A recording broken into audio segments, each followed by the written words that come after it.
इस वीडियो में हम बात करने वाले हैं कॉलेज परीक्षाओं पर दोस्तों, जो यूजीसी द्वारा बड़ा नोटिस जारी किया गया है उस बारे में पूरी न्यूज़ दोस्तों मैं आपको इस वीडियो में देने वाला हूं। लेकिन आगे बढ़ने से पहले यदि आपने अभी तक हमारे अपने चैनल सब्सक्राइब नहीं किया है तो सब्सक्राइब कर लीजिए, बेल आइकन बटन को दबा दीजिए जिससे सभी प्रकार के नोटिफिकेशन आपको सबसे पहले मिल सके और आपके पास पहुंचे सही व सटीक न्यूज़।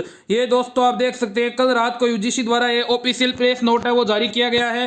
विश्वविद्यालय अनुदान आयोग बहादुर शाह जफर मार्ग नई दिल्ली से प्रेस विज्ञप्ति दोस्तों किस लिए है वो भी देख सकते हैं। विश्वविद्यालयों के लिए टर्मिनल सेमेस्टर या सेमेस्टरों या अंतिम वर्ष की परीक्षाएं, इसमें दोस्तों देख सकते हैं क्या लिखा हुआ है। परीक्षाएं शिक्षा प्रणाली और विद्यार्थियों के ज्ञान अर्जन कौशल और अन्य दक्षताओं के आंकलन का एक अभिन्न अंग है। परीक्षाओं में प्रदर्शन, योग्यता, आजीवन विश्वसनीयता, प्रवेश, छात्रवृत्ति, अवार्ड, प्लेसमेंट और बेहतर भविष्य की संभावनाओं के लिए व्यापक वैश्विक स्वीकार्यता में योगदान होता है। America, Britain, Canada, Germany, Australia, Singapore, Hong Kong और अन्य देशों सहित विश्व भर में बड़ी संख्या में सर्वोत्तम विश्वविद्यालयों ने परीक्षाएं संचालित की है या संचालित कर रहे हैं, जिसमें वे विभिन्न विकल्प जैसे कि ऑनलाइन, ऑफलाइन या फिर मिश्रित या परीक्षाओं के अन्य वैकल्पिक रूप है वो अपना रहे हैं। यह बात कही गई है कि जो भारत के अलावा अन्य बड़े बड़े देश है वो भी इस समय परीक्षाओं का आयोजन कर रहे हैं। उसके बाद में दोस्तों आप देख सकते हैं क्या लिखा गया है। विद्यार्थियों के विश्व स्तरीय शैक्षणिक और कैरियर की प्रगति से संबंधित बेहतर हितों की रक्षा के लिए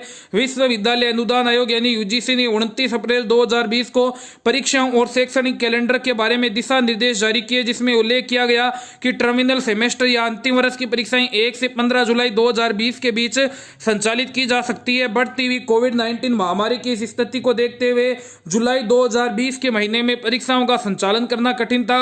इसलिए गृह मंत्रालय, मानव संसाधन विकास मंत्रालय और विशेषज्ञ समिति के रिपोर्ट के निर्देशों के अनुसार यूजीसी ने परीक्षाओं और शैक्षणिक कैलेंडर के बारे में 6 जुलाई 2020 को संशोधित दिशा निर्देश जारी किया। दोस्तों अब देख सकते हैं अब जो बात आ रही है वो इंपॉर्टेंट बात है अभी आ रही है दोस्तों। उसके अनुसार विश्वविद्यालयों को कोविड-19 महामारी से संबंधित निर्धारित प्रोटोकॉल दिशा निर्देशों का पालन करते हुए टर्मिनल सेमेस्टर या अंतिम वर्ष की परीक्षाएं ऑफलाइन, पेन एवं पेपर मोड, ऑनलाइन या मिश्रित ऑनलाइन प्लस ऑफलाइन पद्धति में सितंबर 2020 के अंत तक पूरा करने के लिए एक योजना तैयार करनी थी। दिशा निर्देशों में यह भी उल्लेख किया गया है कि यदि विश्वविद्यालय द्वारा आयोजित परीक्षा में टर्मिनल सेमेस्टर या अंतिम वर्ष का कोई भी विद्यार्थी उपस्थित होने में असमर्थ रहता है, चाहे जो भी कारण रहा हो, तो उसे ऐसे पाठ्यक्रम या पाठ्यक्रमों प्रश्न पत्र के लिए विशेष परीक्षाओं में बैठने का अवसर दिया जा सकता है, जो विश्वविद्यालय जब भी संभव हो संचालित की जा सकती है ताकि विद्यार्थी को कोई भी असुविधा या नुकसान न हो।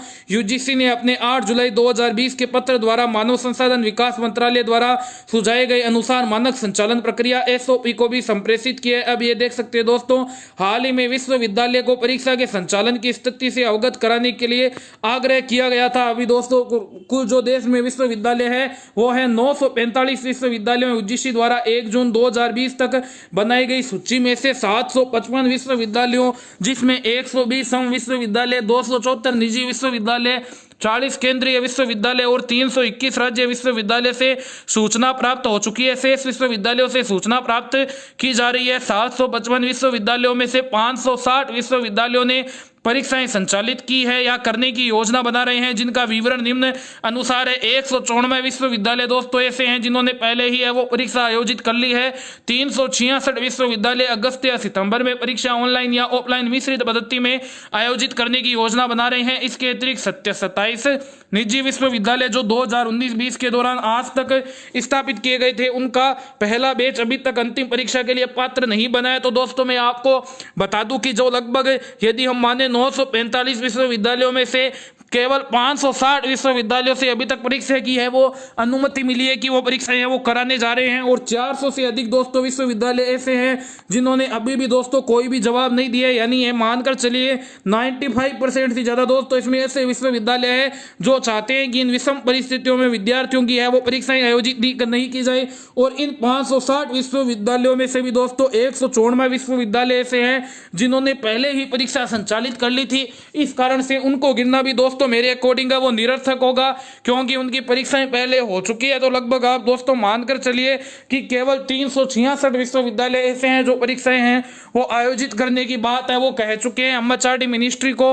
अब आगे देखना होगा कि दोस्तों क्या है वो जवाब आता है। और इन विश्वविद्यालयों में भी दोस्तों वो राज्य है जहां जहां पर मैं आपको बता दूं, जैसे मध्य प्रदेश की मैं बात करूं, उत्तर प्रदेश की बात करूं, जहां पर दोस्तों है वो परीक्षाएं आयोजित करने को कह दिया गया है। इसलिए विश्वविद्यालयों को भी परीक्षाएं आयोजित करना इंपॉर्टेंट हो गया है, क्योंकि वो राज्य सरकार के निर्देशों का उल्लंघन नहीं कर सकते हैं। इस कारण से दोस्तों ये हुआ है। अब आगे देखते हैं कि क्या दोस्तों अपडेट आती है। उस बीच में आपको बता दूं परीक्षाओं को लेकर मामला है वो 4 हाईकोर्टों में पहले ही लंबित है और सुप्रीम कोर्ट में भी दोस्तों कल युवा सेना आदित्य ठाकरे जी के नेतृत्व में है वो पिटीशन दायर कर चुकी है। अब देखना यही होगा कि इस पर क्या फैसला आता है। हमारी एमएचआरडी मिनिस्ट्री, यूजीसी, केंद्र सरकार और समस्त राज्य सरकार से अभी भी यही दरख्वास्त है, उनसे हम निवेदन करते हैं कि विद्यार्थियों के स्वास्थ्य और सुरक्षा को सर्वोच्च प्राथमिकता देते हुए परीक्षाओं को कैंसिल करने का ऑर्डर जारी करें और विद्यार्थियों के हितों में निर्णय लें।